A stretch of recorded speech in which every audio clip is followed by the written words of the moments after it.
ಗರುಡ ಪುರಾಣದ ಪೇರಿತಕಾಂಡದಲ್ಲಿ ಒಬ್ಬ ವ್ಯಕ್ತಿ ಮರಣವನ್ನು ಹೊಂದುವ ಸಂದರ್ಭದಲ್ಲಿ ಏನೇನು ದಾನಗಳನ್ನು ಮಾಡಬೇಕು, ಯಾವ ಯಾವ ದಾನದಿಂದ ಏನೇನು ಪ್ರಯೋಜನ ಇದೆ, ಇದನ್ನೆಲ್ಲ ಭಗವಂತ ಗರುಡನಿಗೆ ತಾನು ತಿಳಿಸ್ಕೊಂಡು ಹೋದ. ಇನ್ನು ಮುಂದೆ ಗರುಡ ಭಗವಂತನ ಬಳಿ, ವಿಷ್ಣುವಿನ ಬಳಿ ಪ್ರಶ್ನೆಯನ್ನು ಮಾಡ್ತಾ ಇದ್ದಾನೆ. ಸರಿ, ಈಗ ದಾನಾದಿಗಳೆಲ್ಲ ಮುಗಿಯಿತು, ಆಮೇಲೆ ಸಾಯಲಿಕ್ಕೆ ಹೊರಟಂತಹ ವ್ಯಕ್ತಿ ಕಡೆಯದಾಗಿ ಮಾಡಬೇಕಾದದ್ದೇನು? ಅಥವಾ ಅವನು ರೋಗಿಯಾಗಿದ್ದಾನೆ, ಸಾಯುವಂತಹ ವ್ಯಕ್ತಿ ರೋಗಿಯಾಗಿದ್ದಾನೆ, ಅವಾಗ ಅವನ ಬಂಧು ಬಾಂಧವರು ಏನು ಮಾಡಬೇಕು? ಅಂದರೆ ಇವನಿನ್ನು ಮರಣ ಹೊಂದುವುದು ಖಚಿತ ಅಂತ ಗೊತ್ತಾಯಿತು, ಅವಾಗ ಏನು ಮಾಡಬೇಕು ಅಂತ ಗರುಡ ತಾನು ಪ್ರಶ್ನೆಯನ್ನು ಮಾಡಿದಾಗ ಅದಕ್ಕೆ ಭಗವಂತ ತಾನು ಉತ್ತರವನ್ನು ಕೊಡ್ತಾ ಇದ್ದಾನೆ. ಶೃಣುತಾರ್ಕ್ಷ್ಯ ಪ್ರವಕ್ಷ್ಯಾಮಿ ದೇಹತ್ಯಾಗಸ್ಯ ತದ್ವಿಧಿಂ. ಗರುಡ, ನಾನು ನಿನಗೆ ದೇಹವನ್ನು ಹೇಗೆ ಬಿಡಬೇಕು, ಅಂದರೆ ಹೇಗೆ ಸಾಯಬೇಕು ಅದನ್ನು ತಿಳಿಸ್ಕೊಂಡು ಹೋಗ್ತೇನೆ. ಅಂದರೆ ಈಗ ನಾನು ಹೇಳಿದ ವಿಧಾನದಿಂದ ಯಾರು ಮರಣವನ್ನು ಹೊಂದುತ್ತಾರೆ ಅವರು ಸದ್ಗತಿಯನ್ನು ಹೊಂದುತ್ತಾರೆ, ಅಂದರೆ ಮೇಲಿನ ಲೋಕಕ್ಕೂ ಹೋಗ್ತಾರೆ, ಅದರಲ್ಲಿ ಯಾವ ಸಂಶಯವೂ ಕೂಡ ಇಲ್ಲ. ಅದಕ್ಕೆ ನಾನು ಅದನ್ನು ಹೇಳ್ತೇನೆ. ಅಂದರೆ ಇದು ಪುಣ್ಯಾತ್ಮರ ಸಾವು. ಯಾರನ್ನು ಪುಣ್ಯಾತ್ಮರು ಎಂದು ಕರಿತೇವೆ ಅವ್ರು ಯಾವ ರೀತಿ ಸಾಯ್ತಾರೆ ಅಂತ ಇಲ್ಲಿ ಗೊತ್ತಾಗ್ತದೆ ನಮಗೆ. ಅದಕ್ಕಾಗಿಯೇ ಒಂದು ಗಾದೆ, ಶರಣರನ್ನು ಮರಣದಲ್ಲಿ ಕಾಣು ಅಂತ. ಯಾರು ಭಗವದ್ಭಕ್ತರು, ಜ್ಞಾನಿಗಳು ಅಥವಾ ಪುಣ್ಯಾತ್ಮರಿರ್ತಾರೆ ಅವರ ಮರಣದಲ್ಲೇ ಗೊತ್ತಾಗತ್ತೆ ಇವರು ಪುಣ್ಯಾತ್ಮರೋ ಪಾಪಿಗಳು ಅಂತ. ಸಾಮಾನ್ಯವಾಗಿ ಇವತ್ತು ನಾವು ಏನೇನೋ ಕಲ್ಪನೆಗಳನ್ನು ಮಾಡ್ಕೊಳ್ತೇವೆ, ಹಾಗಾಗಿ ಎಲ್ಲರನ್ನೂ ಪುಣ್ಯಾತ್ಮರನ್ನಾಗಿ ನಾವು ಮಾಡಿಬಿಡ್ತೇವೆ. ಅಯ್ಯೋ, ಅವರ ಸಾವು ಆ ರೀತಿ ಬಂತು, ಇವರು ಸಾವು ಈ ರೀತಿ ಬಂತು, ಅದಕ್ಕೆ ಅವರು ಪುಣ್ಯಾತ್ಮರು ಇವರು ಪುಣ್ಯಾತ್ಮರು ಅಂತ. ಆದರೆ ನಿಜವಾದ ಪುಣ್ಯಾತ್ಮರ ಮರಣ ಯಾವ ರೀತಿ ಇರ್ತದೆ ಅದು ಗರುಡ ಪುರಾಣ ತಿಳಿಸ್ಕೊಂಡು ಹೋಗ್ತದೆ. ಕರ್ಮಯೋಗಾದ್ಯದಾ ದೇಹಿ ಮುಂಚಂತ್ಯತ್ರ ನಿಜಂ ವಪುಃ ತುಳಸಿ ಸನ್ನಿಧೌ ಕುರ್ಯಾನ್ ಮಂಡಲಂ ಗೋಮಯೇನತು. ಮೊದಲನೇದಾಗಿ ಏನು ಮಾಡಬೇಕು ಅಂತ ಹೇಳಿದರೆ, ಯಾವಾಗ ಈ ದೇಹ ಹೋಗುವ ಲಕ್ಷಣ ಕಾಣ್ತಾ ಇದೆ, ಅಂದರೆ ಸಾಯ್ತೇನೆ, ಹೇಗೆ ಸಾಯ್ತೇನೆ ಅಂತ ಗೊತ್ತಾಗತ್ತೆ ಅದು ನಾವು ಹಿಂದೆಯೇ ನೋಡಿಯಾಗಿದೆ. ಕೆಲವೊಂದು ಅದಕ್ಕೆ ಗುರುತುಗಳೆಲ್ಲ ಇದೆ, ಅಥವಾ ಕೆಲವೊಂದು ಅದಕ್ಕೆ ಶಕುನಗಳು ಅದೆಲ್ಲ ಇದೆ. ಅದರ ಮೂಲಕ, ಅಂದರೆ ಸೂಚನೆಗಳು, ಅದರ ಮೂಲಕ ನಾನು ಸಾಯ್ತೇನೆ, ಇನ್ನು ಕೆಲವೇ ಕ್ಷಣ ನನ್ನ ಬದುಕಿನಲ್ಲಿರುವಂಥದ್ದು, ಅದು ಪುಣ್ಯಾತ್ಮರಿಗಂತೂ ಗೊತ್ತಾಗುತ್ತೆ. ಅಂಥ ಸಂದರ್ಭದಲ್ಲಿ ಅವನು ಮೊದಲು ಏನು ಮಾಡಬೇಕಾದದ್ದು ಅಂತ ಹೇಳಿದ್ರೆ, ಇನ್ನು ನಾನು ಸಾಯಲಿಕ್ಕೆ ಕೆಲವು ನಿಮಿಷಗಳಿದೆ ಅಷ್ಟೇ.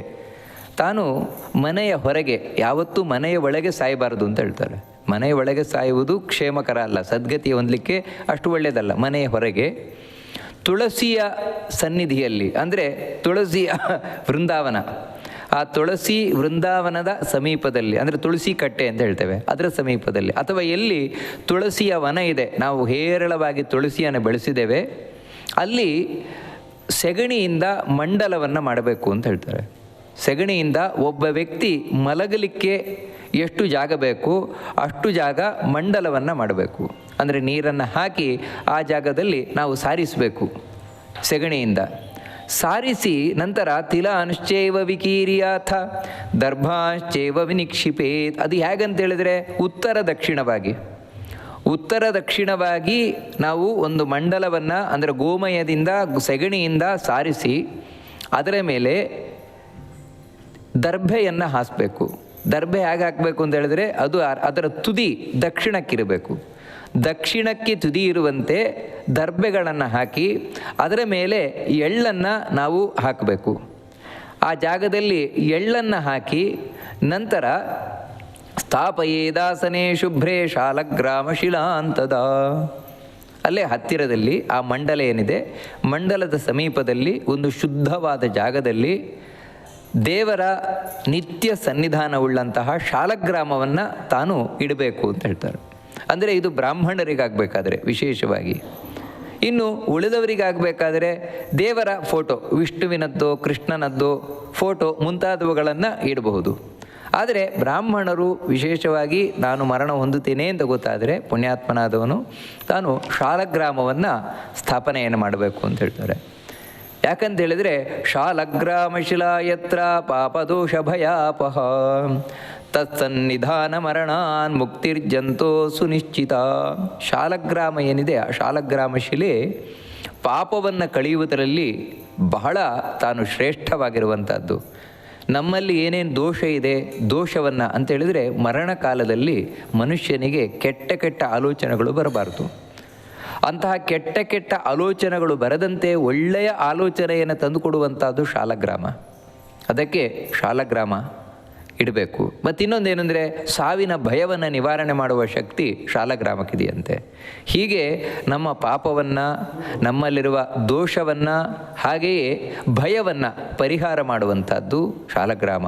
ಅದಕ್ಕೆ ಆ ಶಾಲಗ್ರಾಮದ ಸಮೀಪದಲ್ಲಿ ಮರಣವನ್ನು ಹೊಂದಿದರೆ ಅವನು ಖಂಡಿತವಾಗಿ ಮುಕ್ತಿಯನ್ನು ಪಡಿತಾನೆ ಅಂತ ಹೇಳ್ತಾರೆ. ಅದಕ್ಕಾಗಿಯೇ ಇಂತಹ ಮರಣ, ಶಾಲಗ್ರಾಮದ ಬುಡದಲ್ಲಿ ಮರಣವನ್ನು ಹೊಂದುವಂಥದ್ದು ಕೇವಲ ಪುಣ್ಯಾತ್ಮರಿಗೆ ಮಾತ್ರ ದೊರಕುತ್ತದೆ ಹೊರತು ಉಳಿದವರಿಗೆ ದೊರಕುವುದಿಲ್ಲ. ಅದಕ್ಕಾಗಿ ಹೇಳಿದ್ದು, ಯಾರು ಪುಣ್ಯಾತ್ಮರು ಅನ್ನುವಂಥದ್ದು ಗರುಡ ಪುರಾಣದಿಂದ ನಮಗೆ ಗೊತ್ತಾಗ್ತದೆ ಹೊರತು ನಮ್ಮ ಕಲ್ಪನೆಯೇ ಯಾರ್ಯಾರನ್ನು ಪುಣ್ಯಾತ್ಮರನ್ನಾಗಿ ಮಾಡಿಸ್ತದಲ್ವ, ಆ ರೀತಿ ಅಲ್ಲ. ಮತ್ತೇನು ಅಂತ ಹೇಳಿದರೆ, ತುಳಸಿ ವಿಟಪಚ್ಛಾಯ ಯತ್ರಾಸ್ತಿ ಭವತಾಪಃ ತತ್ರೈವ ಮರಣಾನ್ಮುಕ್ತಿ ಸರ್ವದಾ ದಾನ ದುರ್ಲಭ. ಇನ್ನು ತುಳಸಿಯ ನೆರಳಿನಲ್ಲಿ ಮರಣವನ್ನು ಹೊಂದಬೇಕು ಅಂತ ಹೇಳ್ತಾರೆ. ಅದಕ್ಕಾಗಿಯೇ ಆ ತುಳಸಿ ಕಟ್ಟೆ ಅಥವಾ ತುಳಸಿಯಲ್ಲಿ ಬೆಳೆದಿದೆ ಅದರ ಸಮೀಪದಲ್ಲಿ ಮಂಡಲವನ್ನು ಮಾಡಬೇಕು ಅಂತ ಹೇಳುವುದು. ಯಾಕಂದರೆ ಆ ತುಳಸಿಯ ನೆರಳು ಬೀಳಬೇಕು ಇವನ ದೇಹದ ಮೇಲೆ. ಆ ರೀತಿ ತುಳಸಿಯ ನೆರಳಿನಲ್ಲಿ ಇವನು ಸತ್ತ ಅಂತ ಹೇಳಿದರೆ ಯಾವ ದಾನದಿಂದಲೂ ಕೂಡ ದೊರಕಲಾಗದ ಲೋಕ ದೊರಕುತ್ತದಂತೆ. ಯಾಕಂದರೆ ಆ ತುಳಸಿಯ ನೆರಳಿಗೆ ಅಷ್ಟು ಶಕ್ತಿ ಇದೆ ಅಂತ ಹೇಳ್ತಾರೆ. ಅದಕ್ಕಾಗಿ ಖಂಡಿತವಾಗಿಯೂ ಕೂಡ ಅವನಿಗೆ ಪಾಪದಿಂದ ಮುಕ್ತಿಯಾಗ್ತದೆ, ಸದ್ಗತಿಯನ್ನು ಪಡಿತಾನೆ ಅಂತ ತಿಳಿಸ್ತಾ ಹೋಗ್ತಾರೆ. ಅದಕ್ಕಾಗಿಯೇ ಇದು ಬರೀ ಸಾಯುವಾಗ ಮಾತ್ರ ಅಲ್ಲ. ಮತ್ತು ತುಳಸಿ ವಿಟಪಸ್ಥಾನಂ ಗೃಹೇ ಯಸ್ಯಾವತಿಷ್ಠತೆ ತದ್ಗೃಹಂ ತೀರ್ಥರೂಪಂ ಹಿ ನಯಾಂತಿ ಯಮಕಿಂಕರ. ಎಲ್ಲಿ ತುಳಸಿಯ ಮರ ಬೆಳೆದಿದೆ, ಅಂದರೆ ತುಳಸಿಯ ಮರ ಆದರೆ ಅಷ್ಟು ಚೆನ್ನಾಗಿ ಬೆಳೆದು ನಿಂತಿದೆ, ಇಡೀ ತುಳಸಿಯ ವನ, ಮನೆಯ ಬಳಿ ತುಳಸಿಯ ತೋಟವೇ ಇದೆ, ಆ ರೀತಿ ಇದ್ದ ಪಕ್ಷದಲ್ಲಿ ಅದು ಬರೀ ಮನೆಯಲ್ಲ, ಅದೊಂದು ತೀರ್ಥಕ್ಷೇತ್ರ ಅಂತ ಹೇಳ್ತಾರೆ. ಎಲ್ಲಿ ತುಳಸಿ ಹೇರಳವಾಗಿ ಬೆಳೆದು ನಿಂತಿದೆಯೋ ಅದೊಂದು ತೀರ್ಥಕ್ಷೇತ್ರ. ಅಂದರೆ ತೀರ್ಥಕ್ಷೇತ್ರ ಅಂತ ಹೇಳಿದರೆ ನಮ್ಮನ್ನು ಪಾಪದಿಂದ ಪಾರು ಮಾಡುವಂತಹ ಜಾಗ ಅದು.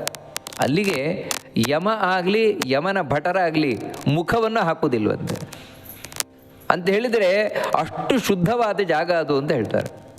ಅದಕ್ಕೋಸ್ಕರ ತುಳಸಿಯನ್ನು ವಿಶೇಷವಾಗಿ ಮನೆಯಲ್ಲಿ ಬೆಳೆಸಬೇಕು. ತುಳಸಿಯ ನೆರಳಿನಲ್ಲಿ ಮರಣವನ್ನು ಹೊಂದಬೇಕು. ಅಷ್ಟು ಮಾತ್ರ ಅಲ್ಲ, ತುಳಸಿಗೆ ಇನ್ನೂ ಏನು ಮಹತ್ವ ಇದೆ ಅಂತ ಹೇಳಿದ್ರೆ, ತುಳಸಿ ಮಂಜರಿ ಯುಕ್ತೋ ಯಸ್ತು ಪ್ರಾಣಾನ್ ವಿಮುಂಚತಿ ಯಮಸ್ತೆ ನೇಕ್ಷಿತಂ ಶಕ್ತು ಯುಕ್ತಂ ಪಾಪಶತೈರಪಿ. ಅವನಿಗೆ ಎಷ್ಟೇ ಪಾಪಗಳನ್ನು ಮಾಡಿರಲಿ, ಆದರೆ ಮರಣ ಕಾಲದಲ್ಲಿ ತನ್ನ ಮುಖದಲ್ಲಿ ಅಂದರೆ ಕಿವಿಯಲ್ಲಿರಬಹುದು, ತಾನು ತುಳಸಿಯನ್ನು ಧರಿಸಿ ತುಳಸಿಯ ಮಂಜರಿಯನ್ನು, ಅಂದರೆ ತುಳಸಿ ಮಂಜರಿ ಅಂತ ಹೇಳಿದ್ರೆ ಆ ತುಳಸಿಯಲ್ಲಿ ಸಣ್ಣ ಈ ತೆನೆ ಬಂದಿರಬೇಕು, ಚಿಗುರಿನ ತೆನೆ ಬಂದಿರುವಂತಹ ತುಳಸಿ, ಅದನ್ನು ತಾನು ಧರಿಸಿ ಮರಣವನ್ನು ಹೊಂದಿದ. ಅಂದರೆ ಇಲ್ಲೇ ನಾವು ತಿಳ್ಕೊಳ್ಬೇಕಾದದ್ದು ಅಂದರೆ, ತುಳಸಿ ಅಂತ ಹೇಳಿದರೆ ದೇವರಿಗೆ ಸಮರ್ಪಿಸಿದ ಪ್ರಸಾದ ರೂಪವಾದ ತುಳಸಿ ಅಂತಲೇ ಇಟ್ಕೊಳ್ಬೇಕೆ ಹೊರತು ಆಗ ತಾನೇ ಗಿಡದಿಂದ ಕೊಯ್ದ ತುಳಸಿ ಅಲ್ಲ. ಮತ್ತು ದೇವರಿಗೆ ಸಮರ್ಪಿಸಿದ ತುಳಸಿ ಅದು ಇಷ್ಟು ಮಹತ್ವವುಳ್ಳದ್ದಾಗಿದೆ. ಅಂದರೆ ಅದನ್ನು ನಾವು ಧರಿಸಿ ನಮ್ಮ ಶರೀರದಲ್ಲಿ ಮರಣವನ್ನು ಹೊಂದಿದರೆ ಖಂಡಿತವಾಗಿ ಕೂಡ ಅವನನ್ನು ನೋಡಲಿಕ್ಕೆ ಯಮಧರ್ಮನು ಸಮರ್ಥನಾಗುವುದಿಲ್ಲ ಅಂತ ಹೇಳಿದರೆ ಅವನಿಗೆ ಶಿಕ್ಷೆ ಕೊಡಲಿಕ್ಕೆ, ಯಾಕಂದರೆ ಅಂಥ ಪುಣ್ಯಾತ್ಮನಾಗಿರ್ತಾನೆ ಅಂತ ತಿಳಿಸ್ತಾ ಇದ್ದಾರೆ. ಅವನು ಬೇಕಿದ್ರೆ 100 ಪಾಪಗಳನ್ನು ಮಾಡಿರಲಿ, ಅಂದರೆ ಪಾಪ ಮಾಡಿದವನು ಪಾಪಿ ಅಲ್ವಾ, ಹಾಗಿದ್ರೆ ಇವನು ಹೇಗೆ ಪುಣ್ಯಾತ್ಮನಾಗ್ತಾನೆ ಅಂತ ಹೇಳಿದ್ರೆ, ಪುಣ್ಯಾತ್ಮರು ನಾವು ಯಾರನ್ನು ತಿಳ್ಕೊಳ್ತೇವೆ, ಯಾರನ್ನು ಕರಿತೇವೆ, ಅವರು ಕೂಡ ಪಾಪ ಮಾಡ್ತಾರೆ, ಇಲ್ಲ ಅಂತಲ್ಲ. ಆದರೆ ಅವರನ್ನು ಪುಣ್ಯಾತ್ಮರು ನಾವು ಯಾಕೆ ಹೇಳುವುದು ಅಂತ ಹೇಳಿದ್ರೆ, ಅವರಲ್ಲಿ ಪಾಪಕ್ಕಿಂತಲೂ ಹೆಚ್ಚು ಪುಣ್ಯ ಇದೆ ಅಂತ. ಪಾಪ ಮಾಡಿದಾರೌದು, ಆದರೆ ಪಾಪಕ್ಕಿಂತಲೂ ಬಹಳ ಹೆಚ್ಚು ಪುಣ್ಯವನ್ನು ಮಾಡಿರುವುದರಿಂದಾಗಿ ಅವರನ್ನು ನಾವು ಪುಣ್ಯಾತ್ಮರು ಅಂತ ಕರೆಯುವುದು ಹೊರತು ಪಾಪವೇ ಮಾಡದವರು ಅಂತ ಅರ್ಥ ಅಲ್ಲ ಪುಣ್ಯಾತ್ಮರು ಅಂತ ಹೇಳಿದರೆ. ಇಂತಹ ಪುಣ್ಯಾತ್ಮರು ಪಾಪಗಳನ್ನು ಮಾಡಿದರೂ ಕೂಡ ಆ ತುಳಸಿಯನ್ನು ಧಾರಣೆಯನ್ನು ಮಾಡಿ ಸತ್ತದ್ರಿಂದಾಗಿ ಖಂಡಿತವಾಗಿಯೂ ಕೂಡ ಆ ಪಾಪಗಳು ಅವರನ್ನು ಬಾಧಿಸುವುದಿಲ್ಲ ಅಂತ ತಿಳಿಸ್ಕೊಂಡು ಹೋಗ್ತಾರೆ. ಅಷ್ಟು ಶಕ್ತಿ ಇದೆ ತುಳಸಿಗೆ. ಅದಕ್ಕಾಗಿಯೇ ಇಂಥ ಮರಣ ಎಲ್ರಿಗೂ ಬರೋಲ್ಲ.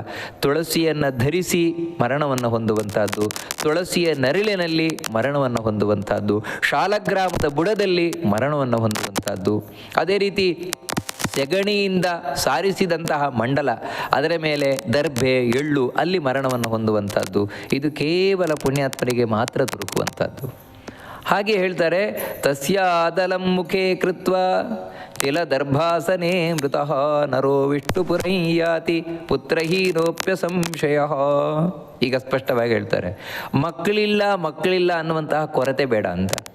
ಮಕ್ಕಳಿಲ್ಲದೇ ಇದ್ರೂ ಕೂಡ ಅವನು ಮುಕ್ತಿಗೆ ಹೋಗ್ತಾನೆ. ಯಾವಾಗ ಅಂತ ಹೇಳಿದ್ರೆ ಈ ರೀತಿ ಮರಣವನ್ನು ಹೊಂದಿದರೆ ಅಂತ ಹೇಳ್ತಾರೆ. ತಾನು ಮುಖದಲ್ಲಿ ತುಳಸಿಯನ್ನು ಧರಿಸಿ ಎಳ್ಳು ದರ್ಭೆ ಅದರ ಮೇಲೆ, ಅಂದರೆ ಮೊದಲು ಸೆಗಣಿಯಿಂದ ಮಂಡಲವನ್ನು ಮಾಡಿ ಎಳ್ಳು ದರ್ಭೆಗಳನ್ನು ಹಾಕಿ ತುಳಸಿಯ ನೆರಳಿನಲ್ಲಿ ತುಳಸಿಯನ್ನು ದೇಹದಲ್ಲಿ ಧರಿಸಿ ಯಾರೋ ಮರಣವನ್ನು ಹೊಂದುತ್ತಾನೆ ಅವನು ಮಕ್ಕಳೆಲ್ಲಿದ್ದರೂ ತೊಂದರೆ ಇಲ್ಲ, ಮುಕ್ತಿಯನ್ನು ಪಡಿತಾನೆ ಅಂತ ಹೇಳ್ತಾ, ಯಾಕೆ ಎಳ್ಳು ದರ್ಬೆಗೆ ಇಷ್ಟು ಮಹತ್ವ, ಎಳ್ಳು ದರ್ಬೆಯ ಮೇಲೆ ಸತ್ತರೆ ಇಷ್ಟೊಂದು ಪುಣ್ಯ ಅಂತ ಯಾಕೆ ಹೇಳ್ತಾ ಇದ್ದಾರೆ ಅಂತ ಹೇಳಿದರೆ, ಅದಕ್ಕೆ ಭಗವಂತ ಹೇಳ್ತಾನೆ, ಎಳ್ಳು ಬಹಳ ಪವಿತ್ರವಾದದ್ದು ಅಂತ. ಎಳ್ಳು ಮೈಲಿಗೆ ಅಲ್ಲ. ನಮಗೇನು ಅಂತ ಹೇಳಿದರೆ, ಎಳ್ಳು ಅಂದರೆ ಸತ್ತಾಗ ಸಾಮಾನ್ಯ ಪಿಂಡ ಹಾಕಲಿಕ್ಕೆಲ್ಲ ಬಳಸ್ತಾರೆ, ಅದಕ್ಕೆ ಎಳ್ಳು ಮೈಲಿಗೆ ಅಂತ ಅಲ್ಲ. ಎಳ್ಳು ಪವಿತ್ರವಾದದ್ದು. ಅದು 3 ವಿಧವಾದ ಎಳ್ಳಿದೆ. ಕಪ್ಪು ಎಳ್ಳು, ಕೆಂಪು ಎಳ್ಳು, ಬಿಳಿ ಎಳ್ಳು, 3 ಕೂಡ ಪವಿತ್ರವಾಗಿರುವಂಥದ್ದು ಅಂತಲೇ ಭಗವಂತ ಹೇಳ್ತಾನೆ. ತಿಲಾ ಪವಿತ್ರ ತ್ರಿವಿಧ. ದರ್ಭವೂ ಕೂಡ ಅಷ್ಟೇ. ದರ್ಭೆ ಆಗಿರ್ಬೋದು, ತುಳಸಿ ಆಗಿರ್ಬೋದು, ಇವೆಲ್ಲವೂ ಕೂಡ ಬಹಳ ಪವಿತ್ರವಾಗಿರುವಂಥದ್ದು. ಒಬ್ಬ ವ್ಯಕ್ತಿಯನ್ನು ಪಾಪದಿಂದ ಪಾರು ಮಾಡುತ್ತದೆ ಅಂತ ತಿಳಿಸ್ತಾ ಇದ್ದಾರೆ. ಯಾಕೆ ಈ ಮಹತ್ವ ಅಂತ ಹೇಳಿದ್ರೆ, ಮಮ ಸ್ವೇದ ಸಮುದ್ಭೂತ ಯತಸ್ತೆ ಪಾವನಾಸ್ತಿಲಾ, ನನ್ನ ಬೆವರಿನಿಂದ ಹುಟ್ಟಿರುವಂಥದ್ದು ಎಳ್ಳು ಅಂತ ಹೇಳ್ತಾನೆ. ಅಂದರೆ ಬೆವರು ಅಂತ ಹೇಳಿದ್ರೆ ನಮ್ಮ ದೇಹದ ಹಾಗೆ ದೇವರ ದೇಹದಲ್ಲಿ ಬೆವರು ಬರೋಲ್ಲ. ಯಾಕಂದರೆ ನಮ್ಮದಾದರೂ ಈ ಪಾಂಚಭೌತಿಕವಾದ ದೇಹ, ಮಣ್ಣು, ನೀರು, ಬೆಂಕಿ, ಗಾಳಿ, ಆಕಾಶ, ಇದರಿಂದ ನಿರ್ಮಿತವಾದ ದೇಹ. ಅದಕ್ಕಾಗಿಯೇ ಈ ದೇಹದಿಂದ ಬೆವರು ಬರ್ತದೆ, ವಾಸನೆ ಬರ್ತದೆ, ಕೊಳೆ ಬರ್ತದೆ, ಗಲೀಜು ಮುಂತಾದವುಗಳೆಲ್ಲ ಬರ್ತದೆ. ಭಗವಂತನ ದೇಹ ಹಾಗಲ್ಲ. ಅದು ಕೇವಲ ಜ್ಞಾನಾನಂದಮಯವಾದಂತಹ ಶರೀರ ಭಗವಂತನದ್ದು. ಮತ್ತೇನು ಅಂದರೆ ಅದರಲ್ಲಿ ಭಗವಂತ ಬೆವರಿನ ಹಾಗೆ ನಮ್ಮ ದೇಹದಲ್ಲಿ ಹೇಗೆ ಬೆವರು ಬರುತ್ತೆ ಆ ರೀತಿ ಎಳ್ಳನ್ನು ಸೃಷ್ಟಿ ಮಾಡಿದ. ಹೀಗೆ ಭಗವಂತನ ದೇಹದಿಂದ ಉತ್ಪತ್ತಿಯಾದದರಿಂದಾಗಿ ಎಳ್ಳು ಅತ್ಯಂತ ಪವಿತ್ರವಾಗಿರುವಂಥದ್ದು. ಮತ್ತೇನೆಂದರೆ ನಾವು ಯಾಕೆ ಎಳ್ಳನ್ನು ಹಾಕಬೇಕು? ಇವಾಗ ಯಾರೇ ಮರಣವನ್ನು ಹೊಂದಬೇಕಾದ್ರೆ ಎಳ್ಳು ಹಾಕಬೇಕು. ಇನ್ನು ಸತ್ತ ಮೇಲೆ ಅವರಿಗೆ ನಾವು ನೀರು ಕೊಡುವುದು, ಪಿಂಡಗೆ ಏನು ಮಾಡಬೇಕಾದ್ರೂ ಎಳ್ಳನ್ನು ಇಟ್ಟುಕೊಂಡೇ ಕೊಡುವುದು. ಯಾಕೆ ಅಂತ ಹೇಳಿದ್ರೆ, ಅಸುರ ದಾನವ ದೈತ್ಯ ವಿದ್ರವಂತಿ ತಿಲೈಸ್ತತಃ ಅಂತ ಹೇಳ್ತಾರೆ. ಎಲ್ಲಿ ಎಳ್ಳಿದೆ ಅಲ್ಲಿ ದುಷ್ಟಶಕ್ತಿಗಳು ಸಮೀಪಿಸುವುದಿಲ್ಲ. ಅಸುರರಿರಬಹುದು, ದೈತ್ಯರಿರಬಹುದು, ದಾನವರಿರಬಹುದು, ಇವರು ಯಾಕೆ ಬರಲ್ಲ.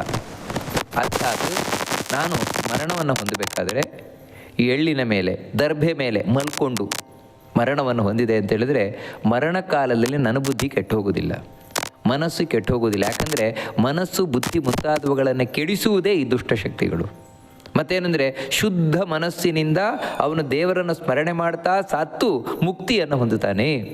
ಆ ಕಾರಣದಿಂದಲೇ ಎಳ್ಳಿನ ಮೇಲೆ, ದರ್ಭೆಯ ಮೇಲೆ ಮರಣವನ್ನು ಹೊಂದಬೇಕು ಅಂತ ಹೇಳೋದು. ಇನ್ನು ದರ್ಭೆಗೆ ಯಾಕೆ ಅಷ್ಟೊಂದು ಪಾವಿತ್ರ್ಯ ಅಥವಾ ಅಷ್ಟೊಂದು ಮಹತ್ವ ಅಂತ ಹೇಳಿದ್ರೆ, ಭಗವಂತನ ವಿಭೂತಿ ರೂಪ, ಅಂದರೆ ವಿಶೇಷವಾಗಿ ದೇವರು ದರ್ಭೆಯಲ್ಲಿ ನೆಲೆಸಿದ್ದಾನಂತೆ. ಮತ್ತೇನು ಅಂತ ಹೇಳಿದ್ರೆ, ಭಗವಂತನ ರೋಮದಿಂದ ಹುಟ್ಟಿದ್ದು ದರ್ಭೆ. ಅದಕ್ಕಾಗಿಯೇ ಆ ದರ್ಭೆಯನ್ನು ಮುಟ್ಟಿದರೆ ಸಾಕಂತೆ ಮನುಷ್ಯ ತಾನು ಮುಕ್ತಿಯನ್ನು ಪಡಿತಾನಂತೆ. ಯಾಕೆ ಅಂತ ಹೇಳಿದರೆ, ಆ ದರ್ಭೆಯಲ್ಲಿ ಬ್ರಹ್ಮ, ವಿಷ್ಣು, ಮಹೇಶ್ವರರು ನೆಲೆಸಿದ್ದಾರೆ ಅಂತ ಹೇಳ್ತಾರೆ. ಆ ದರ್ಭೆಯ ಮೂಲ ಭಾಗದಲ್ಲಿ ಬ್ರಹ್ಮ ನೆಲೆಸಿರ್ತಾನಂತೆ, ದರ್ಭೆಯ ಮಧ್ಯಭಾಗದಲ್ಲಿ ವಿಷ್ಣು ನೆಲೆಸಿರ್ತಾನಂತೆ, ದರ್ಭೆಯ ತುದಿ ಭಾಗದಲ್ಲಿ ರುದ್ರ ನೆಲೆಸಿರ್ತಾನಂತೆ. ಈಗ ಬ್ರಹ್ಮ, ವಿಷ್ಣು, ಮಹೇಶ್ವರರು ಮೂವರೂ ನೆಲೆಸಿರುವಂಥದ್ದು ದರ್ಭೆಯಲ್ಲಿ. ಅದಕ್ಕಾಗಿ ದರ್ಭೆ ಯಾವುದೇ ಒಂದು ನಾವು ಧಾರ್ಮಿಕ ಕಾರ್ಯ ಮಾಡಬೇಕಾದರೂ ಕೂಡ ಬೇಕೇ ಬೇಕು. ಯಾಕಂದರೆ ಬ್ರಹ್ಮ, ವಿಷ್ಣು, ಮಹೇಶ್ವರರ ಸನ್ನಿಧಾನ ವಿಶೇಷವಾಗಿ ವಿಷ್ಣುವಿನ ವಿಭೂತಿ ರೂಪದಿಂದ ನೆಲೆಸಿರುವಂಥದ್ದು. ಆ ಕಾರಣದಿಂದಲೇ ಈ ದರ್ಭೆ ಇರಬಹುದು, ಬೆಂಕಿ ಇರಬಹುದು, ಮಂತ್ರ, ತುಳಸಿ, ಬ್ರಾಹ್ಮಣರು, ಗೋವುಗಳು ಇವೆಲ್ಲ ಮೈಲಿಗೆ ಆಗುವುದಿಲ್ಲ ಅಂತ ಹೇಳ್ತಾರೆ. ಸಾಮಾನ್ಯವಾಗಿ ಮೈಲಿಗೆ ಆಗುವುದಿಲ್ಲ. ಮತ್ತೇನೆಂದರೆ ಯಾವಾಗಲೂ ಇವು ಶುದ್ಧವೇ. ಕೆಲವು ಕಡೆ ಮಾತ್ರ ಮೈಲಿಗೆ ಆಗುತ್ತೆ. ಹೇಗೆ ಅಂತ ಹೇಳಿದರೆ, ಇವಾಗ ದರ್ಭೆಯನ್ನು ಪಿಂಡದ ಮೇಲೆ ಹಾಕಿದರೆ, ಆ ದರ್ಭೆಯನ್ನು ಉಪಯೋಗಿಸಿ ನಾವು ತರ್ಪಣ, ಅಂದರೆ ಪಿತೃದೇವತೆಗಳಿಗೆ ತರ್ಪಣ ಮುಂತಾದವುಗಳನ್ನು ಕೊಟ್ಟರೆ ಮೈಲಿಗೆ ಆಗುತ್ತೆ. ಇಲ್ಲದೇ ಇದ್ದರೆ ದರ್ಭೆ ಮೈಲಿಗೆ ಆಗೋಲ್ಲ. ಒಮ್ಮೆ ಉಪಯೋಗಿಸಿದ್ದೆ ಮತ್ತೆ ಉಪಯೋಗಿಸ್ಬೋದು ಅಂತ ಹೇಳ್ತಾರೆ. ಇನ್ನು ಬೆಂಕಿ ಮೈಲಿಗೆ ಅಲ್ಲ, ಆದರೆ ಹೆಣವನ್ನು ಸುಟ್ಟ ಬೆಂಕಿ ಮಾತ್ರ ಮೈಲಿಗೆ ಅಂತ ಹೇಳ್ತಾರೆ. ಅದೇ ರೀತಿ ಇವಾಗ ತುಳಸಿ ಮೈಲಿಗೆ ಅಲ್ಲ, ಆದರೆ ಯಾರು ನೀಚರಿದ್ದಾರೆ, ನೀಚನಾದಂತಹ ವ್ಯಕ್ತಿ, ದುಷ್ಟನಾದ ವ್ಯಕ್ತಿ, ಅವನು ತಂದಂತಹ ತುಳಸಿ ಅದು ಮೈಲಿಗೆ ಆಗಿರುತ್ತದೆ ಅಂತ ತಿಳಿಸ್ಕೊಂಡು ಹೋಗ್ತಾರೆ. ಅದೇ ರೀತಿ ಈಗ ಇದು ಬ್ರಾಹ್ಮಣ ಯಾವಾಗಲೂ ಮಡಿಯೇ. ಆದರೆ ಯಾವಾಗ ಅವನು ಪ್ರೇತ ಭೋಜನ ಅಂದರೆ ಸತ್ತ 12ನೆಯ ದಿನ ಯಾರು ಮರಣವನ್ನು ಹೊಂದಿರ್ತಾನೆ ಅವನ ಉದ್ದೇಶವಾಗಿ ಒಬ್ಬ ಬ್ರಾಹ್ಮಣನನ್ನು ಕೂರಿಸಿ ಭೋಜನವನ್ನು ಹಾಕಿಸಿದರೆ ಅದೇ ಪ್ರೇತ ಭೋಜನ ಅಂತ. ಆಗ ಅವನು ಮೈಲಿಗೆ ಆಗ್ತಾನೆ. ಮತ್ತೆ ಅವನು ಶುದ್ಧ ಮಾಡಿಕೊಳ್ಳಿಕ್ಕೆ ಅನೇಕ ಮಂತ್ರ ಜಪ ಮುಂತಾದವುಗಳನ್ನೆಲ್ಲ ಮಾಡಬೇಕು ಅಂತ ತಿಳಿಸ್ಕೊಂಡು ಹೋಗ್ತಾರೆ. ಇನ್ನು ಮಂಡಲದ ಮಹತ್ವ ಅಂದರೆ ನಾವು ಹಿಂದೆ ಕೇಳಿದ್ವು, ಸೆಗಣಿಯಿಂದ ಸಾರಿಸಿ ಮಂಡಲವನ್ನು ಮಾಡಬೇಕು, ಮಂಡಲದ ಮೇಲೆ ಮಲಗಿ ಪ್ರಾಣ ಬಿಡಬೇಕು. ಯಾಕೆ ಮಂಡಲಕ್ಕೆ ಇಷ್ಟು ಮಹತ್ವ ಅಂತ ಹೇಳಿದರೆ ಅದಕ್ಕೆ ಹೇಳ್ತಾರೆ, ಬ್ರಹ್ಮ, ವಿಷ್ಣು, ಶಿವ ಹಾಗೂ ಸಕಲ ದೇವತೆಗಳು, ಬೆಂಕಿ ಅಂದರೆ ಅಗ್ನಿದೇವ, ಇವರೆಲ್ಲರೂ ಕೂಡ ಮಂಡಲದಲ್ಲಿ ಇರ್ತಾರಂತೆ. ತಸ್ಮಾತ್ ಕುರ್ವೀತ ಮಂಡಲಂ, ಅದಕ್ಕಾಗಿ ಮಂಡಲವನ್ನು ಮಾಡಬೇಕು. ವಾಸ್ತವಿಕವಾಗಿ ಭೂಮಿ ಶುದ್ಧವೇ, ಆದರೆ ಒಂದೊಮ್ಮೆ ಅಂತಹ ಭೂಮಿ ಮೈಲಿಗೆಯಾಯಿತು, ಅಶುದ್ಧವಾಯಿತು ಅಂತೇಳಿದರೆ ಮತ್ತೆ ನಾವು ಅದಕ್ಕೆ ಸೆಗಣಿಯನ್ನು ಹಾಕಿ ಸಾರಿಸಿದ್ವು ಅಂತೇಳಿದರೆ ಶುದ್ಧವಾಗತ್ತೆ. ಅದಕ್ಕಾಗಿ ನಾವು ಭೂಮಿಯನ್ನು ಶುದ್ಧ ಮಾಡಬೇಕು ಅಂದರೆ ಸೆಗಣಿ ಬೇಕೇ ಬೇಕು. ಅದು ಹಸುವಿನ ಸೆಗಣಿ, ಅದು ಕೂಡ ದೇಶೀಯ ಗೋವಿನ ಸೆಗಣಿ, ಅದು ಕೂಡ ಹಸಿಯಾದ ಸೆಗಣಿ, ಅದು ಬಹಳ ಶ್ರೇಷ್ಠವಾಗಿರುವಂಥದ್ದು. ಅಂತಹ ಆ ಸೆಗಣಿಯಿಂದ ಮಂಡಲವನ್ನು ಮಾಡಬೇಕು. ಅದಕ್ಕಾಗಿಯೇ ಎಷ್ಟು ಹೇಳ್ತಾರೆ ಅಂತ ಹೇಳಿದ್ರೆ, ನಾವು ಯಾವುದೇ ಧಾರ್ಮಿಕ ಕರ್ಮಗಳನ್ನು ಮಾಡಬೇಕಾದ್ರೆ ಅಥೋ ಅಗ್ನಿಹೋತ್ರಂ ಶ್ರಾದ್ದಂಚ ಬ್ರಹ್ಮಭೋಜ್ಯಂ ಸುರಾರ್ಚನಂ ಮಂಡಲೇನ ವಿನಾ ಭೂಮ್ಯಾಂ ಆತುರಂ ನೈವ ಕಾರಯೇತ್. ನಾವು ಈ ಹೋಮ ಮುಂತಾದವುಗಳನ್ನು ಮಾಡುವುದಿರ್ಬೋದು, ಶ್ರಾದ್ದಗಳನ್ನು ಮಾಡುವುದಿರ್ಬೋದು, ಬ್ರಾಹ್ಮಣರ ಭೋಜನವನ್ನು ಮಾಡುವುದಿರ್ಬೋದು, ದೇವತೆಗಳ ಅರ್ಚನೆಯನ್ನು ಮಾಡುವುದಿರ್ಬೋದು, ಇವೆಲ್ಲ ನಾವು ನೆಲದಲ್ಲಿ ಮಂಡಲವನ್ನು ಮಾಡಿಯೇ ಮಾಡಬೇಕಾದದ ಹೊರತು ಮಂಡಲವನ್ನು ಮಾಡದೆ ಏನನ್ನೂ ಮಾಡಬಾರ್ದು ಅಂತ ಹೇಳ್ತಾರೆ. ಯಾಕೆ ಅಂತ ಹೇಳಿದರೆ, ಲಿಪ್ತ ಭೂಮ್ಯಾಮತ ಕೃತ್ವ ಸ್ವರ್ಣಂ ರತ್ನಂ ಮುಖೇ ಕ್ಷಿಪೇತ್. ಎಲ್ಲಿ ನಾವು ಭೂಮಿಯನ್ನು ಈ ರೀತಿ ಮಂಡಲ ಮಾಡುವುದಿಲ್ಲ ಅಲ್ಲಿ ದುಷ್ಟಶಕ್ತಿಗಳಿರ್ತಾರೆ. ಅದಕ್ಕೋಸ್ಕರ ಮಂಡಲವನ್ನು ಮಾಡಬೇಕು. ಅಲ್ಲಿ ತಾನು ಈ ರೀತಿ ದರ್ಭೆಯನ್ನು ಎಳ್ಳನ್ನು ಹಾಕಿ ಅದರ ಮೇಲೆ ಮಲ್ಕೊಳ್ಬೇಕು. ಅಥವಾ ಅವನು ರೋಗಿಯಾಗಿದ್ದ ಪಕ್ಷದಲ್ಲಿ ರೋಗಿಯನ್ನು ಅವನು ಮರಣ ಹೊಂದುವುದು ಖಚಿತವಾದಾಗ ಇನ್ನೊಂದು 3-4 ನಿಮಿಷದಲ್ಲಿ ಪ್ರಾಣ ಹೋಗ್ತದೆ. ಯಾಕಂದರೆ ಅವನು ಮೇಲುಸಿರು ಬಿಡ್ತಾ ಇದ್ದಾನೆ ಅಂತ ಹೇಳಿದಾಗ ಈ ರೀತಿ ಮಲಗಿಸಿ ಅವನ ಬಾಯಿಯಲ್ಲಿ ಯಾವುದಾದರೂ ರತ್ನವನ್ನು ಮತ್ತು ಬಂಗಾರವನ್ನು, ಸ್ವಲ್ಪ ಬಂಗಾರವನ್ನು ಬಾಯಿಯಲ್ಲಿ ಹಾಕಬೇಕು ಅಂತ ಹೇಳ್ತಾರೆ. ಆಮೇಲೆ ಭಗವಂತನ ತೀರ್ಥವನ್ನು, ವಿಷ್ಣುವಿನ ತೀರ್ಥವನ್ನು ಅಂದರೆ ವಿಷ್ಣುವಿಗ ಶಾಲಗ್ರಾಮ ಮುಂತಾದವುಗಳಿಗೆ ಅಭಿಷೇಕ ಮಾಡಿದ ತೀರ್ಥವನ್ನು ಅವನ ಬಾಯಿಯಲ್ಲಿ ಹಾಕಬೇಕು ಅಂತ ಹೇಳ್ತಾರೆ. ಶಾಲಗ್ರಾಮ ಶಿಲಾತೋಯಂ ಯಪ್ಪಿಬೇದ್ ಬಿಂದು ಮಾತ್ರಕಂ ಸ ಸರ್ವ ಪಾಪ ನಿರ್ಮುಕ್ತೋ ವೈಕುಂಠ ಭವನಂ ಮೃಜೇತ್. ಯಾವ ವ್ಯಕ್ತಿ ಸ್ವಲ್ಪ ಶಾಲಗ್ರಾಮಕ್ಕೆ ಅಭಿಷೇಕ ಮಾಡಿದ ತೀರ್ಥವನ್ನು ತಾನು ಕುಡಿದ ಪ್ರಾಣ ಬಿಟ್ಟ ಅಂತ ಹೇಳಿದರೆ ಸಮಸ್ತ ಪಾಪಗಳಿಂದ ಮುಕ್ತನಾಗ್ತಾನೆ. ಅಂದರೆ ಇದೆಲ್ಲ ಏನು ಅಂತ ಹೇಳಿದರೆ ಸಾಯುವುದಕ್ಕಿಂತ ಮುಂಚೆ ಮಾಡಬೇಕಾದದ್ದು. ಯಾಕಂದರೆ ಇವೆಲ್ಲವನ್ನು ನಾವಿವತ್ತು ಸತ್ತ ಮೇಲೆ ಮಾಡ್ತೇವೆ. ಅನೇಕ ಕಡೆಗಳಲ್ಲಿ ಸತ್ತ ಮೇಲೆ ಅವನ ಬಾಯಿಗೆ ತೀರ್ಥ ಹಾಕುವುದುಂಟು. ಸತ್ತ ಮೇಲೆ ಮಂಡಲ ಮಾಡಿ, ಅಂದರೆ ಗೋಮಯದಿಂದ ಇದು ಸೆಗಣಿಯಿಂದ ಮಂಡಲ ಮಾಡಿ ದರ್ಬೆ ಹಾಕಿ ಎಳ್ಳು ಹಾಕಿ ಮಲಗಿಸಬಹುದು. ಆದರೆ ನಿಜವಾಗಿ ಅವನು ಪುಣ್ಯಾತ್ಮನಾಗಿದ್ದರೆ ಇದೇ ರೀತಿ ಮರಣವನ್ನು ಹೊಂದುತ್ತಾನೆ. ಅವನು ಆ ವಿಷ್ಣುವಿನ ಪಾದೋದಕವನ್ನು ಬಾಯಿಯಲ್ಲಿ ತಾನು ಸ್ವೀಕಾರ ಮಾಡಿ ಅದು ದೇಹಕ್ಕೆ ಇಳಿಬೇಕು. ದೇಹಕ್ಕಿಳಿದಾಗ ಅವನ ಪಾಪದಿಂದ ಮುಕ್ತನಾಗ್ತಾನೆ. ಆಮೇಲೆ ಇನ್ನೊಂದೇನೆಂದರೆ ಗಂಗಾಜಲವನ್ನು ಬಾಯಲ್ಲಿ ಹಾಕಬೇಕು ಅಂತ ಹೇಳ್ತಾರೆ. ಅಥವಾ ಇವನೇ ಗಂಗಾಜಲವನ್ನು ಸೇವನೆ ಮಾಡಬೇಕು ಕಡೆಯ ಕ್ಷಣದಲ್ಲಿ. ಮಹಾಪಾತಕ ನಾಶನಂ ಅಂತ ಹೇಳ್ತಾರೆ. ಆ ಗಂಗಾ ಜಲ ಅನ್ನೋದೇನಿದೆ ಅದು ನಮ್ಮ ಸಾಮಾನ್ಯ ಪಾಪವನ್ನಲ್ಲ, ಮತ್ತು ಅತ್ಯಂತ ದೊಡ್ಡ ದೊಡ್ಡ ಪಾಪಗಳನ್ನು ಕೂಡ ನಾಶ ಮಾಡಿಬಿಡ್ತದಂತೆ. ಮತ್ತೇನು ಅಂದರೆ ಮರಣಕಾಲದಲ್ಲಿ ನನಗೆ ಸಮಸ್ತ ತೀರ್ಥಗಳಲ್ಲಿ ಸ್ನಾನ ಮಾಡಿದಂತಹ ಸಮಸ್ತ ದಾನಗಳನ್ನು ಮಾಡಿದಂತಹ ಪುಣ್ಯವನ್ನು ಕೊಡುವುದು ಅಂತೇಳಿದರೆ ಗಂಗೆಯ ಒಂದು ಬಿಂದು ನಾನು ಕುಡಿದರೂ ಸಾಕು ಮರಣವನ್ನು ಹೊಂದಬೇಕಾದ್ರೆ. ಅದಕ್ಕೆ ಹೇಳ್ತಾರೆ, ಚಾಂದ್ರಾಯಣವೇ ಮೊದಲಾದ ಅತ್ಯಂತ ಕಠಿಣವಾದ ವ್ರತ, ಸಾಮಾನ್ಯ ವ್ರತ ಅದಲ್ಲ. ಅಂತಹ ವ್ರತಗಳು ಸಾವಿರ ಮಾಡಿರಬಹುದು.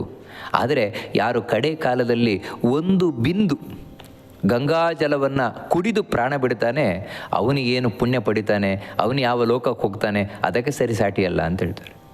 ಅದಕ್ಕೋಸ್ಕರವೇ ಮನೆಯಲ್ಲಿ ಯಾವತ್ತೂ ಗಂಗೆಯನ್ನು ಇಟ್ಕೊಂಡಿರಬೇಕು. ಯಾಕೆಂತ ಹೇಳಿದ್ರೆ ಮರಣಕಾಲ ಸಮೀಪಿಸಿದಾಗ ಆ ಗಂಗಾಜಲವನ್ನು ಕುಡಿದು ಪ್ರಾಣ ಬಿಡಬೇಕು ಅಂತ.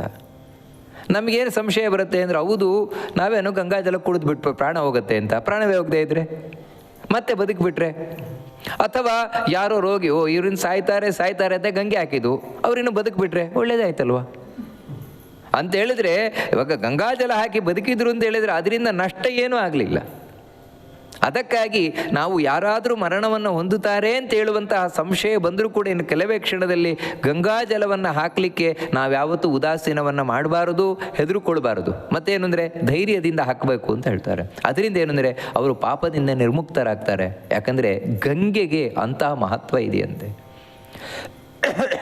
ಅದಕ್ಕೆ ಎಷ್ಟರ ಮಟ್ಟಿಗೆ ಅಂತ ಹೇಳ್ತಾರೆ, ಎಂಥ ದೊಡ್ಡ ಹತ್ತಿಯ ರಾಶಿ ಇದ್ದರು ಹತ್ತಿಯ ರಾಶಿಯನ್ನು ಸುಟ್ಟಾಕಲಿಕ್ಕೆ ಒಂದು ಬೆಂಕಿಯ ಕಿಡಿ ಸಾಕಲ್ವಾ? ಅದೇ ರೀತಿ ನಾವು ಮಾಡಿದಂತಹ ಪಾಪಗಳನ್ನೆಲ್ಲ ಸುಟ್ಟು ಭಸ್ಮ ಮಾಡಲಿಕ್ಕೆ ಒಂದು ಗಂಗೆಯ ಬಿಂದು ಸಾಕಂತೆ, ಗಂಗಾಜಲ ಸಾಕಂತೆ. ಅದಕ್ಕೆ ಹೇಳ್ತಾರೆ, ಅದು ಆ ಗಂಗಾಜಲವನ್ನು ನಾವು ಹೇಗೆ ಶೇಖರಣೆಯನ್ನು ಮಾಡಿಟ್ಕೊಳ್ಬೇಕು ಅಂತ ಹೇಳಿದ್ರೆ, ಆ ಗಂಗಾಜಲದ ಮೇಲೆ ಸೂರ್ಯನ ಕಿರಣ ಬೀಳಬೇಕಂತೆ. ಅಂದರೆ ಸಾಮಾನ್ಯ ಹರಿದ್ವಾರ ಮುಂತಾದವುಗಳಲ್ಲಿ ನಾವು ಗಂಗೆಯನ್ನು ಶೇಖರಣೆ ಮಾಡಿಟ್ಕೊಳ್ತೇವೆ. ಆ ಶೇಖರಣೆ ಮಾಡಬೇಕಾದ್ರೆ ಗಂಗಾಜಲಕ್ಕೆ ಸೂರ್ಯನ ಕಿರಣ ಬೀಳಬೇಕು. ಅಂಥ ಗಂಗಾಜಲವನ್ನು ನಾವು ಶೇಖರಣೆ ಮಾಡಿಟ್ಕೊಳ್ಬೇಕು ಅಂತ ಹೇಳಿದರೆ, ಬೆಳಗ್ಗೆ 4 ಗಂಟೆಗೆ ಹೋದೆ, 4 ಗಂಟೆಗೆ ಹೋದಿ ನಾನು ಯಾವುದೋ ಒಂದು ಚೊಂಬಲ್ಲ ಯಾವುದೋ ಗಂಗಾಜಲವನ್ನು ತುಂಬಿಸ್ಕೊಂಡು ಬಂದೆ. ಆ ಪವಿತ್ರವೇ ಇಲ್ಲ ಅಂತಲ್ಲ, ಆದರೆ ಹೆಚ್ಚು ಪವಿತ್ರ ಯಾವುದು ಅಂತ ಹೇಳಿದರೆ ಸೂರ್ಯನ ಕಿರಣ ಬಂದು ಆ ಸೂರ್ಯನ ಕಿರಣ ಗಂಗೆಯ ಮೇಲೆ ಬಿದ್ದು ಆ ಜಲ ಏನಿದೆ ಅದನ್ನು ನಾವು ಶೇಖರಣೆ ಮಾಡಿದರೆ ಬಹಳ ಹೆಚ್ಚು ಪವಿತ್ರವಾದದ್ದಂದರೆ ಅದನ್ನು ಹೇಳ್ತಾರೆ. ಎಷ್ಟು ಸೂರ್ಯಾಂಶ ಸಂತಪ್ತಂ ಗಾಂಗಂ ಯಃ ಸಲಿಳಂ ಪಿಬೇತ್ ಸ ಸರ್ವಯೋನಿ ನಿರ್ಮುಕ್ತ ಪ್ರಯಾತಿ ಸದನಂ ಘರೇಹೇ ಅಂತ ಹೇಳ್ತಾರೆ. ವಾಸ್ತವಿಕವಾಗಿ ಉಳಿದ ನದಿಗಳು, ಪುಣ್ಯ ನದಿಗಳು, ಸ್ನಾನ ಮಾಡುವುದರಿಂದಾಗಿ ಪಾನ ಮಾಡುವುದರಿಂದಾಗಿ ನಮ್ಮ ಪಾಪವನ್ನು ಕಳೆದರೆ, ಗಂಗೆಯ ಮಹತ್ವ ಏನು ಅಂತ ಹೇಳಿದರೆ, ಗಂಗೆ ಸ್ನಾನದಿಂದ ಪಾನದಿಂದ ಪಾಪ ಕಳೆಯುವವಳಷ್ಟೇ ಅಲ್ಲ, ಮತ್ತು ಗಂಗೆಯನ್ನು ನೋಡಿದರೆ ಸಾಕಂತೆ. ದರ್ಶನ ಮಾತ್ರದಿಂದಲೇ ಪಾಪವನ್ನು ಕಳೆಯುವವಳು ಗಂಗೆ. ಮತ್ತೇನು ಅಂತ ಹೇಳಿದರೆ, ಗಂಗೆಯನ್ನು ಮುಟ್ಟಿದರೆ ಸಾಕಂತೆ. ಮುಟ್ಟಿದರೆ ನಮ್ಮ ಪಾಪ ಕಳಿತಾಳಂತೆ, ದರ್ಶನ ಮಾಡಿದರೆ ಪಾಪ ಕಳಿತಾಳಂತೆ. ಕಡೆಗೆ ಏನೂ ಬೇಡ, ಗಂಗಾ ಗಂಗೇತಿಯೋ ಬ್ರೂಯಾತ್, ಗಂಗಾ ಗಂಗಾ ಗಂಗಾ ಅಂತ ಕರೆದ್ರೂ ಸಾಕಂತೆ.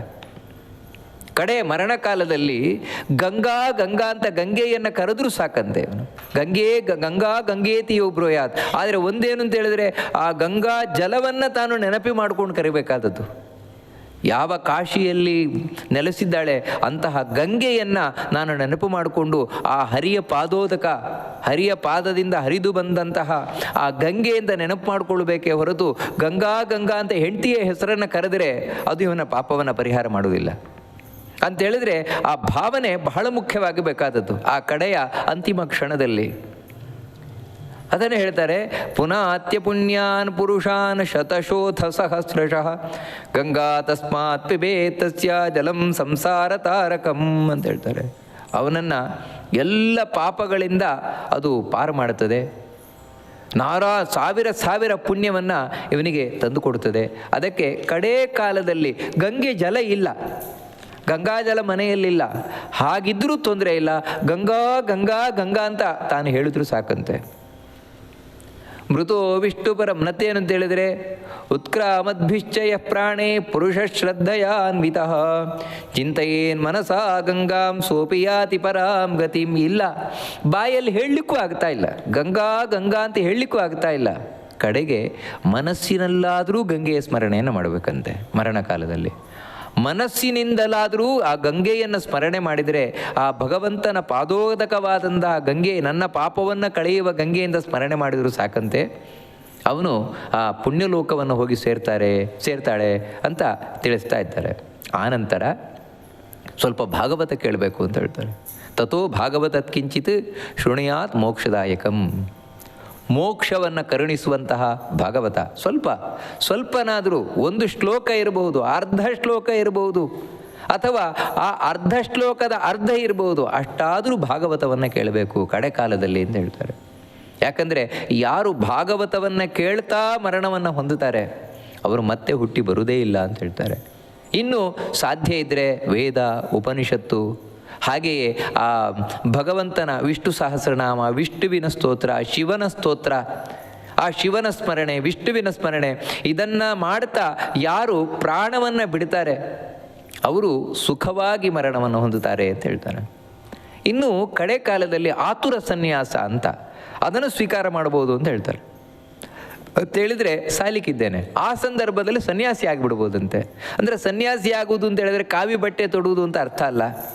ಸನ್ಯಾಸ ಅಂತ ಹೇಳುವಂಥದ್ದು ಹೊರಗಿನ ಬಟ್ಟೆಯಲ್ಲಿರುವುದಲ್ಲ, ಹೊರಗಿನ ವೇಷದಲ್ಲಿರುವುದಲ್ಲ, ಮತ್ತು ಒಳಗಿನ ಮನಸ್ಸಿನ ಭಾವನೆಯಲ್ಲಿರುವುದು ಸನ್ಯಾಸ ಅನ್ನುವಂಥದ್ದು.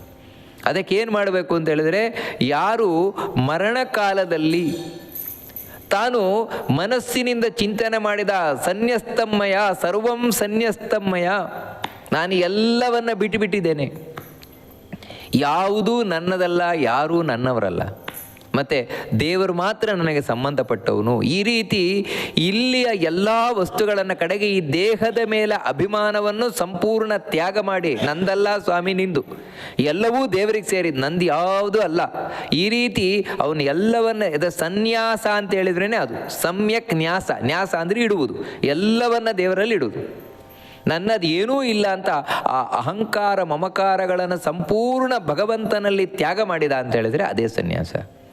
ಆ ರೀತಿ ಯಾರು ಸನ್ಯಾಸದಿಂದ ತಾನು ಪ್ರಾಣವನ್ನು ತ್ಯಾಗ ಮಾಡ್ತಾನೆ ಅಂತಹ ವ್ಯಕ್ತಿ ತಾನು ಭಗವಂತನ ಲೋಕವನ್ನು ಹೋಗಿ ಸೇರ್ತಾನೆ. ಹೀಗೆ ಯಾರು ಪುಣ್ಯಾತ್ಮರಿರ್ತಾರೆ, ಆ ಪುಣ್ಯಾತ್ಮರು ಈ ರೀತಿಯಿಂದ ತಾವು ಪ್ರಾಣವನ್ನು ತ್ಯಾಗ ಮಾಡ್ತಾರೆ. ಅವರ ಪ್ರಾಣ ಮೇಲಿನ ದ್ವಾರಗಳಿಂದ ಹೋಗ್ತದೆ ಅಂತ ಹೇಳ್ತಾರೆ. ಈ ರೀತಿ ಸಾಯುವವರಿಗೆ ಒಂದ ಕಣ್ಣಿನಿಂದ, ಕಿವಿಯಿಂದ, ಮೂಗಿನಿಂದ, ಬಾಯಿಯಿಂದ, ಈ ದ್ವಾರಗಳ ಮೂಲಕ ಪ್ರಾಣ ಮೇಲಕ್ಕೆ ಹೋಗ್ತದೆ ಅಂತ ಹೇಳ್ತಾರೆ.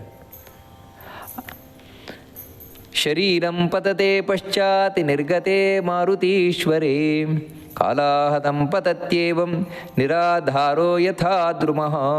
ಒಂದಂತೂ ಹೇಳ್ತಾರೆ, ಯಾವುದೇ ಕಾರಣಕ್ಕೂ ಕೂಡ ಸಾಯಬೇಕಾದ್ರೆ ಮಂಚದ ಮೇಲೆ ಇರಬಹುದು, ಮಂಚದ ಮೇಲೆ ಸಾಯಬಾರದು, ಅಥವಾ ತಾನು ಈ ಮಹಡಿಯ ಮೇಲೆ ಸಾಯಬಾರದು ಅಂತ ಹೇಳ್ತಾರೆ. ಆ ಮಹಡಿಯ ಮೇಲೆ ಅಂದರೆ ಅಂತರಿಕ್ಷದಲ್ಲಾಗಲಿ ಅಥವಾ ಮಂಚದಲ್ಲಾಗಲಿ ಹಾಸಿಗೆಯಲ್ಲಾಗಲಿ ಸಾಯಬಾರದು, ಅದು ಒಳ್ಳೆಯ ಮರಣ ಅಲ್ಲ ಅಂತ ಹೇಳ್ತಾರೆ, ಸ್ಪಷ್ಟವಾಗಿ ಹೇಳಿಬಿಡ್ತಾರೆ ಗರುಡ ಪುರಾಣದಲ್ಲಿ. ಮತ್ತು ಯಾರು ನೆಲದಲ್ಲಿ ಈ ರೀತಿ ಮಂಡಲವನ್ನು ಮಾಡಿ ಸಾಯ್ತಾರೆ ಅವರು ನಿಜವಾದ ಪುಣ್ಯಾತ್ಮರಾಗಿರ್ತಾರೆ, ಅದು ಪುಣ್ಯಾತ್ಮರ ಮರಣವಾಗಿರ್ತಾರೆ. ಅಂತಹ ವ್ಯಕ್ತಿಯ ಆ ಪ್ರಾಣ ಯಾವಾಗ ತ್ಯಾಗ ಆಯಿತು ಅಂದರೆ ಪ್ರಾಣ ಹೊರಗೆ ಹೋಗ್ತಾ ಇದ್ದ ಹಾಗೇನೆ, ಆ ಪ್ರಾಣ ಹೋಗುವುದು ಅಂತ ಹೇಳಿದರೆ ಒಳಗಿದ್ದಂತಹ ಮುಖ್ಯ ಪ್ರಾಣದೇವರು ಹೊರಗೆ ಬರುವುದು. ಆ ಮುಖ್ಯ ಪ್ರಾಣದೇವರು ಭಗವಂತನನ್ನು ತಾನು ಹೊತ್ತು ಜೀವನನ್ನು ಹಿಡಿದುಕೊಂಡು ಈ ದೇಹದಿಂದ ಹೊರಗೆ ಬಂದಾಗ ಆ ದೇಹ ಆಧಾರಹೀನವಾಗಿ ಬೀಳ್ತದೆ. ಅಂದರೆ ಇವನು ಆ ದೇಹವನ್ನು ಪ್ರಾಣ ತ್ಯಾಗ ಮಾಡಬೇಕಾದ್ರೆ ದಕ್ಷಿಣಕ್ಕೆ ತಲೆ ಮಾಡಿ ತಾನು ಮಲ್ಕೊಳ್ಬೇಕು, ದಕ್ಷಿಣಕ್ಕೆ ತಲೆ ಮಾಡಿ ಮಲ್ಕೊಂಡು ಪ್ರಾಣವನ್ನು ಈ ರೀತಿ ತ್ಯಾಗ ಮಾಡಬೇಕು. ಒಂದೊಮ್ಮೆ ರೋಗಿಯಾಗಿದ್ದರೆ ರೋಗಿಯನ್ನು ಕೂಡ ದಕ್ಷಿಣಕ್ಕೆ ತಲೆ ಹಾಕಿ ಮಲಗಿಸಬೇಕು. ಅವನ ಪ್ರಾಣ ಪಕ್ಷಿ ಈ ರೀತಿ ಹೋಯಿತು ಅಂತ ಹೇಳಿದರೆ ಖಂಡಿತವಾಗಿಯೂ ಕೂಡ ಅವನು ಸದ್ಗತಿಯನ್ನು ಹೊಂದುತ್ತಾನೆ ಅಂತ ತಿಳಿಸ್ತಾ, ಈ ಶರೀರದ ಮೇಲೆ, ಈ ದೇಹದ ಮೇಲೆ ಯಾಕೋಸ್ಕರ ಅಷ್ಟೊಂದು ಅಭಿಮಾನವನ್ನು ಇಟ್ಕೊಳ್ತೀರಿ ಅಂತ ಹೇಳ್ತಾರೆ. ಯಾಕಂದರೆ ಒಂದಲ್ಲ ಒಂದು ದಿನ ಈ ದೇಹ ಬಿಟ್ಟು ಹೋಗಲೇಬೇಕು. ಮತ್ತಿನ್ನೊಂದು ಏನಂತ ಹೇಳಿದರೆ, ಯಾವಾಗ ಈ ಜೀವ ಹೊರಟೋದ ಆ ಭಗವಂತನಿಂದ ಕೂಡಿಕೊಂಡು, ಮುಖ್ಯ ಪ್ರಾಣನಿಂದ ಕೂಡಿಕೊಂಡು, ಆಮೇಲೆ ಈ ದೇಹ, ಯಾವ ದೇಹ ಮಡೀ ದೇಹ ಅಂತ ಹೇಳ್ತಾ ಇದ್ವು, ಅತ್ಯಂತ ಶುದ್ಧವಾದ ದೇಹ, ಅಂಥ ದೇಹ, ಇಂಥ ದೇಹ, ಅದು ಅಸ್ಪೃಶ್ಯಂ ಜಾಯತೆ ಸದ್ಯ ಅಂತ ಹೇಳ್ತಾರೆ. ಅದು ಯಾರಿಂದಲೂ ಮುಟ್ಟಲಿಕ್ಕೆ ಯೋಗ್ಯವಾಗದ ದೇಹವಾಗಿ ಬಿಡ್ತದೆ, ಅದೊಂದು ಮೈಲಿಗೆಯ ದೇಹವಾಗ್ತದೆ. ಅದಕ್ಕಾಗಿಯೇ ಆ ಹೆಣ ಎಲ್ಲಿದೆ, ಹೆಣ ಅಂತ ನಾವು ಅದನ್ನು ಕರೆಯುವುದು. ಜೀವ ಹೋದಂತಹ ದೇಹವೇ ಹೆಣ. ಆ ಹೆಣ ಎಲ್ಲಿದೆ, ಆ ಮನೆ ಶುದ್ಧ, ಅಶುದ್ಧ, ಮೈಲಿಗೆ ಆಗಿಬಿಡ್ತದೆ.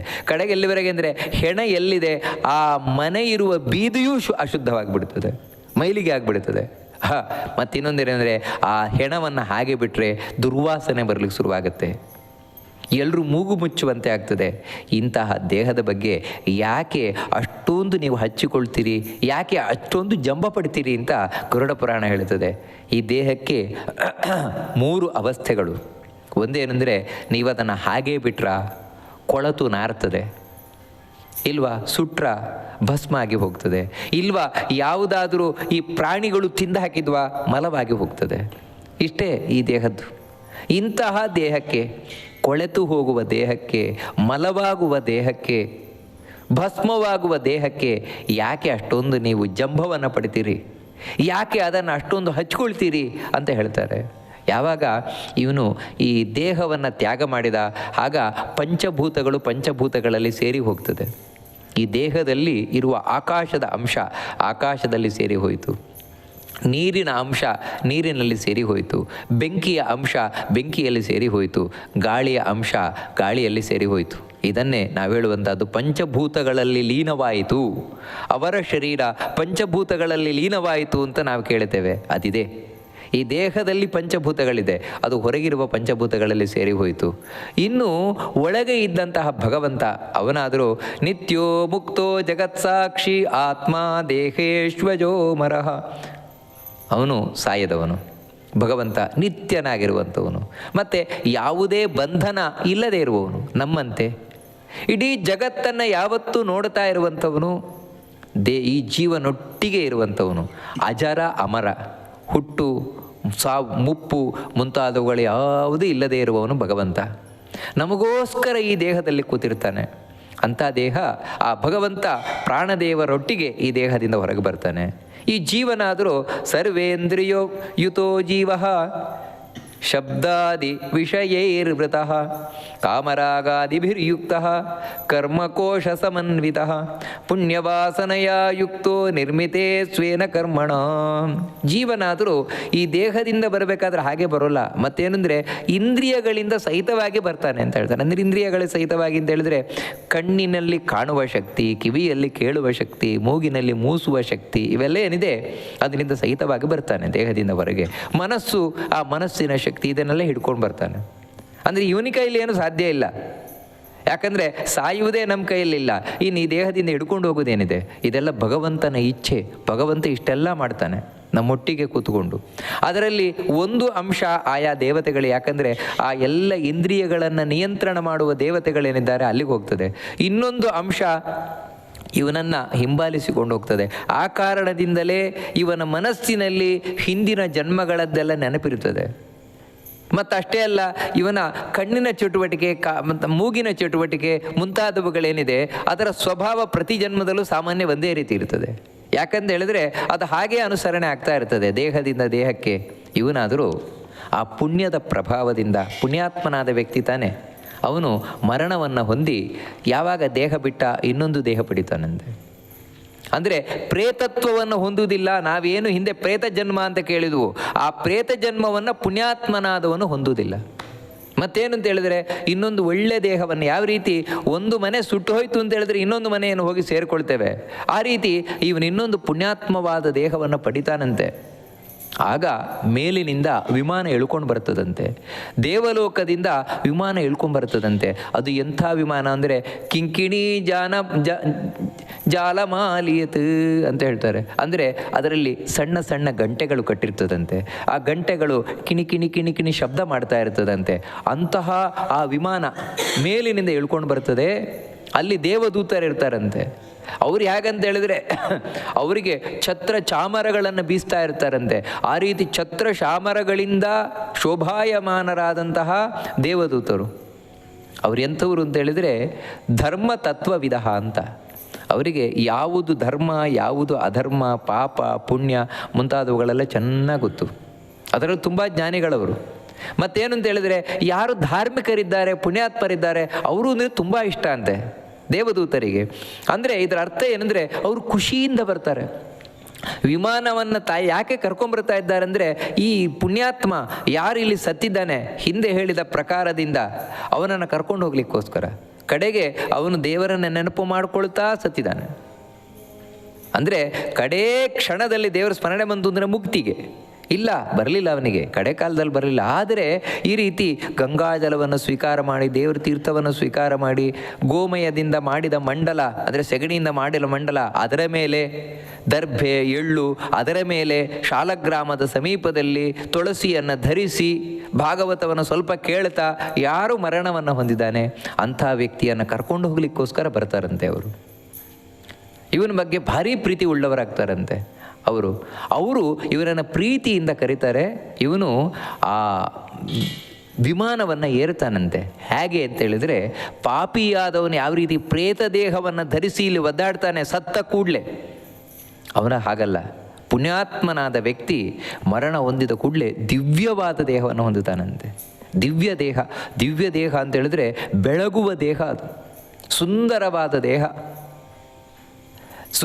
ಸುದಿವ್ಯ ದೇಹೋ ವಿರಜಾಂಬರಸ್ರಕ್ ಸುವರ್ಣರತ್ನಾಭರಣೈರುಪೇತಃ. ಬರೀ ದೇಹ ಮಾತ್ರ ಅಲ್ಲ, ಅಂದರೆ ನೋಡಿ, ಪಾಪಿಗೂ ಪುಣ್ಯಾತ್ಮನಿಗೂ ಸತ್ತ ಕೂಡಲೇ ಎಷ್ಟು ವ್ಯತ್ಯಾಸ ಇದೆ ಅಂತ.